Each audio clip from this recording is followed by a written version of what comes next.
Hi, my name's Andrea Babon. I work for the University of Melbourne on a project called Next Generation Agricultural Extension, Social Relations for Practice Change. This Research for Development project is a collaboration between academics and agricultural practitioners in Cambodia and Australia, with funding from the Australian Centre for International Agricultural Research. This video was recorded in October 2021 and is an interview with the project leader, Dr. Brian Cook. It's the first in a series of videos we'll be making to introduce and explain the project. If you're interested in our work, we'd love to hear from you. Please get in touch. Hi, Brian. Can you start by introducing yourself and the project? My name is Brian Cook. I'm the project lead for the ACR-funded project called Next Generation Agricultural Extension.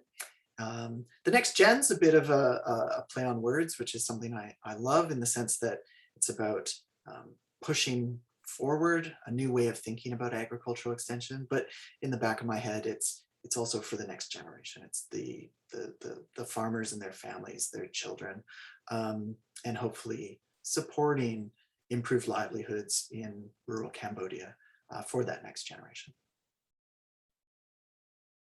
So tell me about the research problem or question that this project's addressing.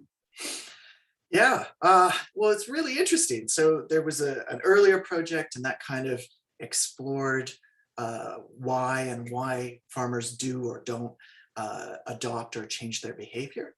And then this project was really building on that.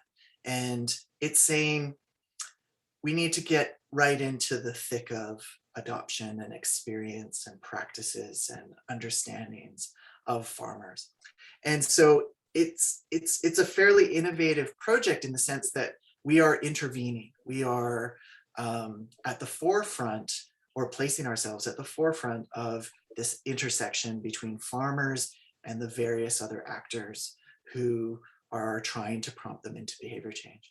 And we come at that intersection with a real commitment to empirical analysis and social science, critical social science. So why did you want to be part of solving this problem or answer this question? Well, it's an important question. This is an important topic. And it's not a new one. It was very interesting when I had discussions with the funder. They really liked the previous project and could see that there was a lot coming from it. And they were very supportive of do what you know, like give us some bold blue sky type stuff. And for the first little while I did. I was trying to write up something that, never been thought of before. But the more I thought about it, the more I thought, actually, this isn't, when you have an opportunity like that, it isn't that you're breaking new ground. It's actually that you're going back to the oldest ground. And it's power. It's these relationships.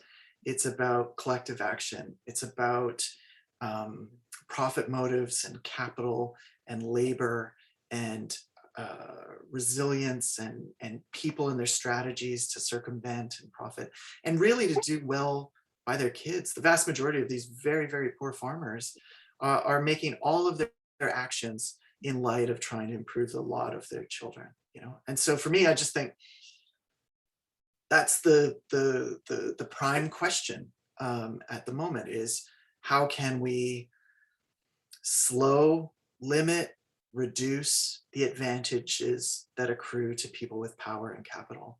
And can we claw back some of the losses that rural individuals have experienced over the last century? And what happens if the problem isn't solved? Who loses out? Well, the losers are always the farmers and the people without capital, without power, without representation, without options. And we see that in these villages already. The villages that we go to have very few people of the age between 15 and 45. And why is that? Well, they've had to leave the village and go work in cities and in brick kilns and all sorts of really exploitative type industries, because agricultural industries really don't create the livelihoods needed to do well and to support your families and escape poverty and whatnot. And how will you know if the project's been successful? If we're not successful, will anything change? Well, yeah, change is constant, but I think the livelihoods and the lives of the rural poor will continue to get worse. So that might be an unstoppable force. I hope it's not. I don't believe it is, but there's a lot of inertia behind that. And so what we're trying to do is slow that decline and soften it, and hopefully find more escape paths. We know there are escape paths. Some farmers do well.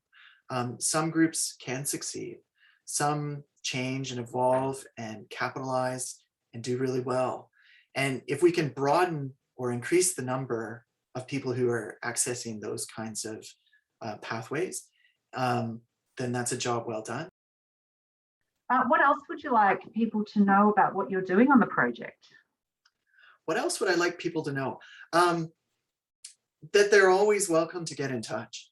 I think one of the key parts of our project is about connections and relationships, and the different kinds of relationships that farmers experience, that experts have, that donors have, that rural development people have.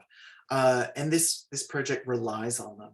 And so we view that as a kind of analytic. We're paying attention, we're studying those relationships, but we're also forging them.